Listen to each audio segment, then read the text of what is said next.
এয়া আকাশবাণী গুৱাহাটী পুৱাৰ আঞ্চলিক বাতৰি পঢ়িছোঁ প্ৰিয়ব্ৰত হাজৰিকাই। আজি প্ৰধান বাতৰিৰ ভিতৰত আছে অসমত কালি আৰু ৩১জন লোক কোভিড-19ত আক্ৰান্ত। ইয়াৰ ফলত ৰাজ্যখনত এই মাৰাত্মক ৰোগত আক্ৰান্ত লোকৰ সংখ্যা ১৮৮ জনলৈ বৃদ্ধি। লকডাউনৰ সময়ছোৱাত বহিৰাজ্যত আবদ্ধ হৈ থকা ১.৫ লাখৰো অধিক লোক অসমলৈ উভতি আহিছে বুলি স্বাস্থ্যমন্ত্ৰী ডক্টৰ হিমন্ত বিশ্ব শৰ্মাৰ প্ৰকাশ। দেশত অহা ২৫ মে'ৰ পৰা আভ্যন্তৰীণ বিমান চলাচল আৰু অহা ১ জুনৰ পৰা ২০০খন ৰেল চলোৱাৰ বাবে সিদ্ধান্ত। ৰাজ্যৰ অৰ্থনীতি টনকিয়াল কৰি তোলাৰ উদ্দেশ্যে কেন্দ্ৰীয় চৰকাৰৰ দ্বাৰা অসমৰ বাবে কেন্দ্ৰীয় কৰৰ ১,৪৪১ কোটি ৪৮ লাখ টকা মুকলি। বংগোপসাগৰত সৃষ্টি হোৱা উমপুন নামৰ ঘূৰ্ণী বতাহজাক ক্ৰমান্বয়ে উৰিষ্যা আৰু পশ্চিমবংগৰ পৰা উত্তৰ পূৰ্বাঞ্চলৰ দিশে অগ্ৰসৰ।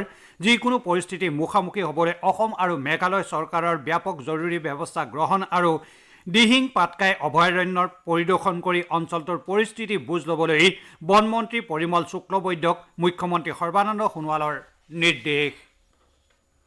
এতিয়া শুনক বিতং বাতৰি। ৰাজ্যত কোভিড-19ত আক্ৰান্ত লোকৰ সংখ্যা ১৮৮ জনলৈ বৃদ্ধি পাইছে। কালি পুনৰ ৩১জন লোকৰ শৰীৰত এই ভাইৰাছৰ উপস্থিতি ধৰা পৰিছে। এই লোকসকলৰ ভিতৰত গুৱাহাটীৰ সৰুসজাই কোৱাৰেণ্টাইন কেন্দ্ৰত থকা ১৪জন, হোজাইৰ ৮জন, বৰপেটাৰ ৩জন, শোণিতপুৰৰ ২জন আৰু কামৰূপ, নগাঁও আৰু কৰিমগঞ্জৰ এজনকৈ ব্যক্তি আছে। ইয়াকে ধৰি ৰাজ্যত বৰ্তমান চিকিৎসাধীন লোকৰ সংখ্যা ১৩৩ জন হৈছেগৈ। আনহাতে আৰোগ্য লাভ কৰা ৭জন লোকক কালি চিকিৎসালয়ৰ পৰা যাবলৈ দিয়াত ৰাজ্যত মুঠ ৪৮জন লোক সুস্থ হৈ উঠিছে। স্বাস্থ্যমন্ত্ৰী ডক্টৰ হিমন্ত বিশ্ব শৰ্মাই কৈছে যে লকডাউনৰ সময়ছোৱাত এতিয়ালৈকে ৰেল আৰু অন্য বাহনেৰে বহিৰাজ্যত আবদ্ধ হৈ থকা অসমৰ ১.৫ লাখৰো অধিক লোক ৰাজ্যখনলৈ উভতি আহিছে। গুৱাহাটীত কালি সাংবাদিকৰ আগত স্বাস্থ্যমন্ত্ৰীগৰাকীয়ে এই কথা প্ৰকাশ কৰিছে। তেওঁ কৈছে যে বৰ্তমান অতি জটিল আৰু প্ৰত্যাহ্বানপূৰ্ণ সময়। পৰৱৰ্তী এমাহলৈ ৰেলযোগে অসমলৈ মানুহ আহিয়ে থাকিব বুলি উল্লেখ কৰি তেওঁ কৈছে যে এই প্ৰত্যাহ্বান এমাহ পৰ্যন্ত বাঢ়ি গৈ থাকিব। মন্ত্ৰীগৰাকীয়ে কৈছে যে তেওঁ কেন্দ্ৰীয় ৰেলমন্ত্ৰীৰ সৈতে ইতিমধ্যে কথা পাতি গম পাইছে যে অসমলৈ অনাগত সময়ত দৈনিক ৫-৬খনকৈ ৰেলত বহিৰাজ্যৰ পৰা মানুহ আহিয়ে থাকিব। অসমৰ বাহিৰত ৰাজ্যখনৰ কমেও ১২-১৩ লাখ লোক আছে বুলি উল্লেখ কৰি তেওঁ কয় যে ইয়াৰে কেৱল ১.৫ লাখে অসমলৈ এতিয়ালৈকে উভতি আহিছে। ইফালে টুইটযোগে মন্ত্ৰী ডক্টৰ শৰ্মাই কৈছে যে অসমত কোভিড-19ত আক্ৰান্ত লোকৰ সংখ্যা বৃদ্ধি পোৱাৰ পৰিপ্ৰেক্ষিতত গুৱাহাটীৰ পাৰ্শ্বৱৰ্তী সোণাপুৰ অসামৰিক চিকিৎসালয় আৰু গুৱাহাটী মহানগৰীৰ কালাপাহাৰ চিকিৎসালয়ক এনে ৰোগীৰ বাবে ব্যৱহাৰ কৰাৰ সিদ্ধান্ত লৈছে। কালি স্বাস্থ্যমন্ত্ৰীগৰাকীয়ে দুয়োখন চিকিৎসালয় পৰিদৰ্শন কৰি চিকিৎসালয় কৰ্তৃপক্ষৰ সৈতে এই বিষয়ে আলোচনা কৰে। ভাৰতত অহা ২৫ মে'ৰ পৰা দেশৰ ভিতৰতে পুনৰ বিমান চলাচল আৰম্ভ হ'ব। অসামৰিক বিমান পৰিবহণ মন্ত্ৰী হৰদীপ সিং পুৰীয়ে এই কথা জানিবলৈ দিছে। মন্ত্ৰীগৰাকীয়ে কৈছে যে দেশৰ সকলো বিমান বন্দৰক ইতিমধ্যে ২৫ মে'ৰ পৰা পুনৰ বিমান চলাচল আৰম্ভ কৰাৰ বাবে প্ৰস্তুতি চলাবলৈ নিৰ্দেশ দিয়া হৈছে। লগতে যাত্ৰীসকলৰ বাবে কেতবোৰ বিশেষ নিৰ্দেশনা দিয়া হৈছে বুলি তেওঁ প্ৰকাশ কৰে। উল্লেখযোগ্য যে ইতিমধ্যে দেশৰ কেতবোৰ বিমান পৰিবহণ কোম্পানীয়ে যাত্ৰী বুকিং আৰম্ভ কৰিছে।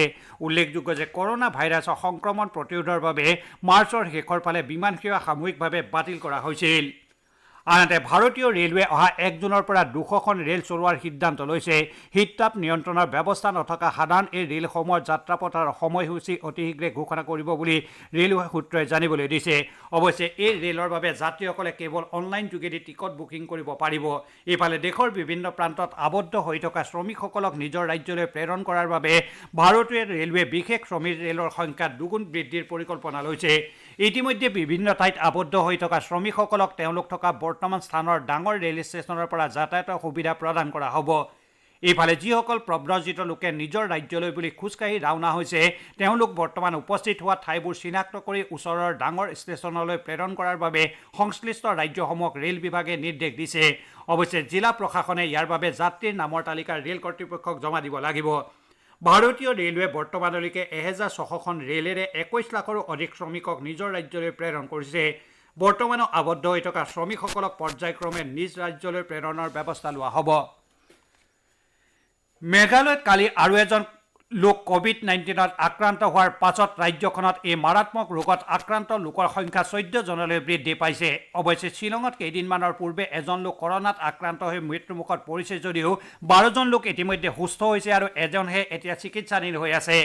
ইফালে মণিপুৰত কালি আৰু 11জন লোকৰ কোভিড-19 পজিটিভ পোৱা যায়।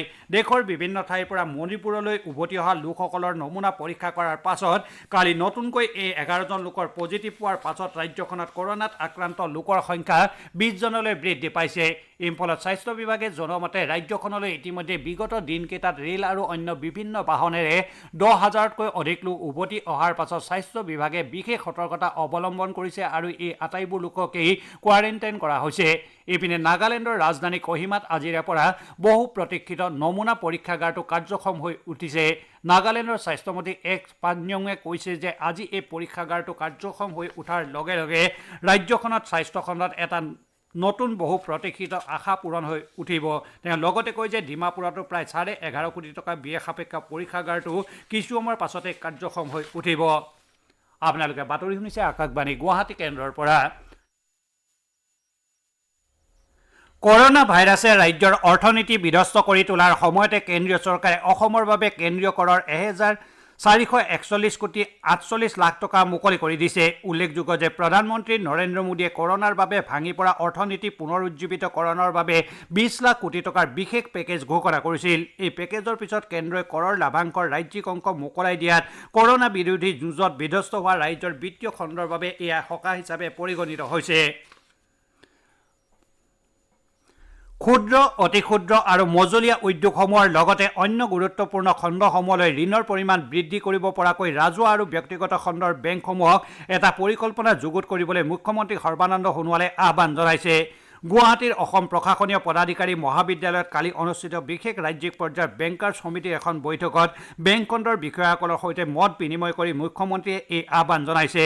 তেওঁ কৈছে যে প্ৰধানমন্ত্ৰীয়ে ঘোষণা কৰা 20 লাখ কোটি টকাৰ অৰ্থনৈতিক পেকেজৰ সদ্ব্যৱহাৰ কৰাৰ বাবে সকলোৱে একত্ৰিতভাৱে কাম কৰিব লাগিব।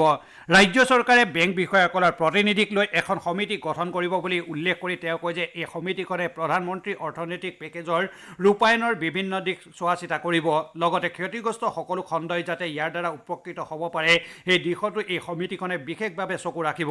ক্ষুদ্ৰ, অতি ক্ষুদ্ৰ আৰু মজলীয়া উদ্যোগ ৰাজ্যৰ অৰ্থনীতিৰ এটা গুৰুত্বপূৰ্ণ অংশ বুলি উল্লেখ কৰি তেওঁ এই উদ্যোগসমূহৰ বাবে ঋণ যোগানৰ বিষয়টোত বিশেষভাৱে গুৰুত্ব দিবলৈ বেংকসমূহৰ প্ৰতি আহ্বান জনায়। বৈঠকত বিত্তমন্ত্ৰী ডক্টৰ হিমন্ত বিশ্ব শৰ্মাই আত্মনিৰ্ভৰ ভাৰতৰ আৰ্হিৰে আত্মনিৰ্ভৰ অসম গঢ় দিয়াৰ ওপৰত গুৰুত্ব আৰোপ কৰিছে। এতিয়া শুনক আজি গুৱাহাটীৰ পৰা প্ৰকাশিত কেইখনমান দৈনিক বাতৰি কাকতৰ প্ৰথম পৃষ্ঠাৰ প্ৰধান বাতৰি চমু অৱলোকন উৎপল কুমাৰ দাসৰ পৰা। অসমত কোভিড-19ত আক্ৰান্ত লোকৰ সংখ্যা দ্ৰুত হাৰত বৃদ্ধি পোৱাৰ পৰা আৰম্ভ কৰি সমগ্ৰ বিশ্বত 50 লাখ লোক এই ৰোগত আক্ৰান্ত হোৱাকে ধৰি আনুষংগিক বিভিন্ন বাতৰিয়ে আজি গুৱাহাটীৰ পৰা প্ৰকাশিত কাকতসমূহত সৰ্বাধিক গুৰুত্ব লাভ কৰিছে। নতুনকৈ 31 জন ৰোগী চিনাক্ত হোৱাৰ ফলত ৰাজ্যখনত বৰ্তমানলৈ 188 জন লোক এই ৰোগত আক্ৰান্ত হোৱাৰ বাতৰিটো অধিকাংশ কাকতেই গুৰুত্ব সহকাৰে পৰিৱেশন কৰিছে। লকডাউনৰ বাবে প্ৰব্ৰজিত শ্ৰমিকৰ সংস্থাপনৰ বিষয়টোক লৈ MGNৰেগাৰ ৰূপায়ণৰ প্ৰসংগত অসমীয়া প্ৰতিদিন কাকতত আজিৰ প্ৰধান বাতৰিৰ শিৰোনাম 28 লাখ পৰিয়ালেই নাপালে 100 কৰ্মদিন। দৈনিক অসম, দৈনিক জনমভূমি, নিয়মীয়া বাৰ্তা আৰু আছাম ট্ৰিবিউন কাকতত কোভিড আক্ৰান্তৰ সংখ্যা বৃদ্ধিৰ তথ্যই প্ৰধান বাতৰিৰ স্থান লাভ কৰাৰ বিপৰীতে কৰোনাৰ ক্ৰমবৰ্ধমান ভয়াৱহতাৰ প্ৰসংগক লৈ দৈনিক অগ্ৰদূতত সংক্ৰমণে চূড়ান্ত ৰূপ পাব জুনত শীৰ্ষক এটা বাতৰি প্ৰধান বাতৰি হিচাপে প্ৰকাশ পাইছে। আনহাতে আমাৰ অসম আৰু অসমীয়া খবৰ কাকতত বংগোপসাগৰত উৎপত্তি হোৱা ভয়াৱহ সাগৰীয় ধুমুহাৰ প্ৰকোপ বৃদ্ধি পোৱাৰ বাতৰিটো আজিৰ প্ৰধান বাতৰি হিচাপে পৰিৱেশন কৰা হৈছে।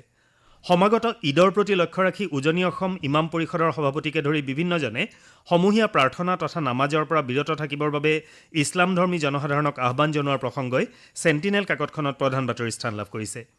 কাকতসমূহৰ অন্যান্য বাতৰিৰ ভিতৰত আছে দেশত 25 মে'ৰ পৰা চলিব ঘৰুৱা বিমান, ডিব্ৰু-চৈখোৱা ৰাষ্ট্ৰীয় উদ্যানত তৈল খননৰ বাবে ভাৰতীয় তেল নিগমক অনুমতি, ভাৰতৰ পৰা $1,600 কোটি বিদেশী বিনিয়োগ প্ৰত্যাহাৰ, কেন্দ্ৰীয় কৰৰ অংশ হিচাপে অসমলৈ 1,441 কোটি 48 লাখ টকা মুকলি ইত্যাদি। আনহাতে দিহিং পাটকাই আৰু ডিব্ৰু-চৈখোৱাত খননৰ প্ৰতিবাদত সামাজিক দূৰত্ব বৰ্তাই ৰাখি তিনিচুকীয়াত পালন কৰা মানৱ শৃংখল কাৰ্যসূচীৰ বাতৰিও কেইবাখনো কাকতে ফটো সহকাৰে প্ৰকাশ কৰিছে। এয়াই আছিল আজি গুৱাহাটীৰ পৰা প্ৰকাশিত বাতৰি কাকতসমূহৰ প্ৰথম পৃষ্ঠাৰ বাতৰিৰ চমু অৱলোকন। পৰৱৰ্তী বাতৰি শুনক প্ৰিয়ব্ৰত হাজৰিকাৰ পৰা। ধন্যবাদ উৎপল। বংগোপসাগৰত সৃষ্টি হোৱা সাগৰীয় ঘূৰ্ণীবতাহ উম্পুনে বৰ্তমান বাংলাদেশ অতিক্ৰম কৰি উৰিষ্যা আৰু পশ্চিমবংগত প্ৰৱেশ কৰি ক্ৰমান্বয়ে উত্তৰ পূব দিশত গতি কৰিছে।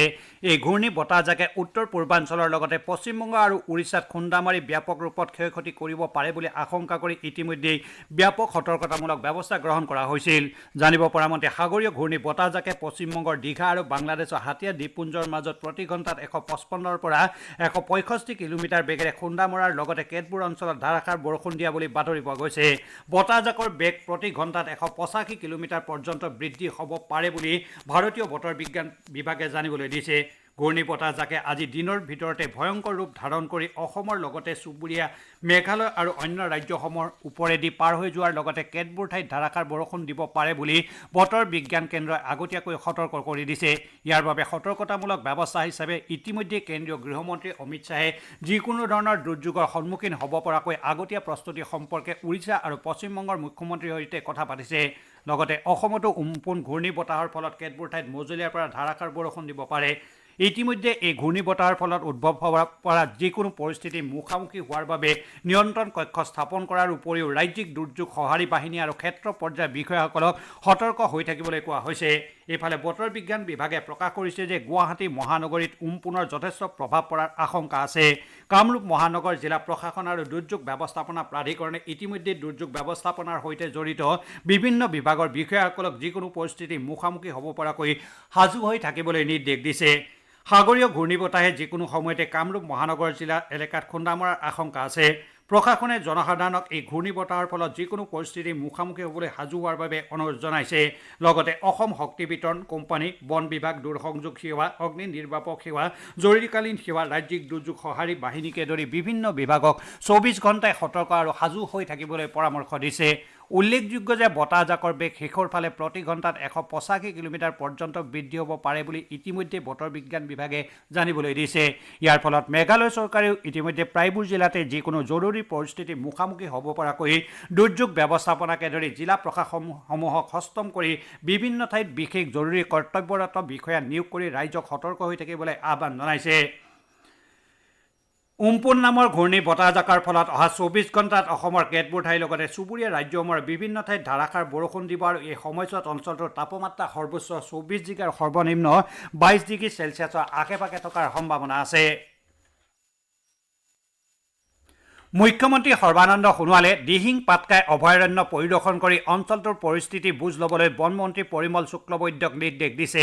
এটা টুইটযোগে মুখ্যমন্ত্ৰীয়ে কৈছে যে ৰাজ্যখনৰ উন্নয়নৰ লগতে পৰিৱেশ আৰু জৈৱ বৈচিত্ৰ্য সুৰক্ষাৰ বাবে ৰাজ্য চৰকাৰ দৃঢ় প্ৰতিশ্ৰুতিবদ্ধ। উল্লেখযোগ্য যে ডিব্ৰুগড় আৰু তিনিচুকীয়া জিলাৰ দিহিং পাটকাই অভয়াৰণ্যত কয়লা খননৰ ফলত বনাঞ্চলখনৰ জৈৱ বৈচিত্ৰ্যলৈ ভাবুকি আহিব বুলি যোৱা কেইদিনমানত একাংশ লোকে প্ৰতিবাদ কৰি আহিছে। আজি আন্তঃৰাষ্ট্ৰীয় চাহ দিৱস। বিশ্বৰ অন্যতম স্বাস্থ্য তথা শক্তিবৰ্ধক পানীয় হিচাপে চিহ্নিত চাহৰ প্ৰতি স্বীকৃতিস্বৰূপে সমগ্ৰ বিশ্বজুৰি আজি প্ৰথমবাৰৰ বাবে এই দিৱস পালন কৰিবলৈ লোৱা হৈছে। ক'ভিড-19 সংক্ৰমণ তথা লকডাউনৰ সীমাবদ্ধতাৰ মাজতে বিশেষকৈ চাহপাত উৎপাদনৰ সৈতে জড়িত ভিন ভিন দেশে চাহ দিৱসৰ সৈতে সংগতি ৰাখি সীমিত কাৰ্যসূচীৰ আয়োজন কৰিছে। উল্লেখযোগ্য যে টেনিনছ, ফ্লেভনইডছ আৰু ভিন ভিন এণ্টি অক্সিডেণ্টৰে সমৃদ্ধ চাহ স্বাস্থ্যৰ বাবে অতিশয় উপকাৰী পানীয় হিচাপে বিবেচিত হৈ আহিছে। বিশ্বৰ অন্যতম চাহ উৎপাদনকাৰী অঞ্চল হিচাপে পৰিগণিত হৈ অহা অসমতো লকডাউনৰ বিধি নিষেধৰ মাজতে আন্তঃৰাষ্ট্ৰীয় চাহ দিৱস পালন কৰিবলৈ লোৱা হৈছে। নগাঁও পৌৰসভাৰ প্ৰাক্তন পৌৰপতি, ভাৰতীয় ষ্টেট বেংকৰ অৱসৰপ্ৰাপ্ত বিষয়া তথা সুদক্ষ বেডমিণ্টন খেলুৱৈ কিশোৰ কান্তি বসুৰ কালি নিশা প্ৰায় 9 বজাত নগাঁৱৰ এখন ব্যক্তিগত চিকিৎসালয়ত মৃত্যু হয়। মৃত্যুৰ সময়ত তেওঁৰ বয়স হৈছিল 69 বছৰ। শিৱসাগৰ জিলাৰ ওপৰ নাজিৰা নিবাসী ধৰ্মপ্ৰাণা মহিলা আৰু নামতী তামুলী দাসৰ যোৱা নিশা বাৰ্ধক্যজনিত কাৰণত পৰলোকপ্ৰাপ্তি ঘটে। মৃত্যুৰ সময়ত তেওঁৰ বয়স হৈছিল 97 বছৰ। বাতৰি শেষ কৰাৰ আগতে প্ৰধান বাতৰি কেইটামান থোৰতে আকৌ এবাৰ পঢ়ি দিছোঁ। অসমত কালি আৰু 31জন লোক ক'ভিড-19ত আক্ৰান্ত। ইয়াৰ ফলত ৰাজ্যত এই মাৰাত্মক ৰোগত আক্ৰান্ত লোকৰ সংখ্যা 188 জনলৈ বৃদ্ধি। দেশত অহা 25 মে'ৰ পৰা আভ্যন্তৰীণ বিমান চলাচল আৰু অহা 1 জুনৰ পৰা 200খন ৰেল চলোৱাৰ বাবে সিদ্ধান্ত। আৰু বংগোপসাগৰত সৃষ্টি হোৱা উম্পুন নামৰ ঘূৰ্ণী বতাহজাক ক্ৰমান্বয়ে উৰিষ্যা আৰু পশ্চিমবংগৰ পৰা উত্তৰ পূৰ্বাঞ্চলৰ দিশে অগ্ৰসৰ। যিকোনো পৰিস্থিতিৰ মুখামুখি হ'বলৈ অসম আৰু মেঘালয় চৰকাৰৰ ব্যাপক জৰুৰী ব্যৱস্থা গ্ৰহণ। আমাৰ আজিৰ পুৱাৰ আঞ্চলিক বাতৰি ইমানতে শেষ হ'ল। হ'ব।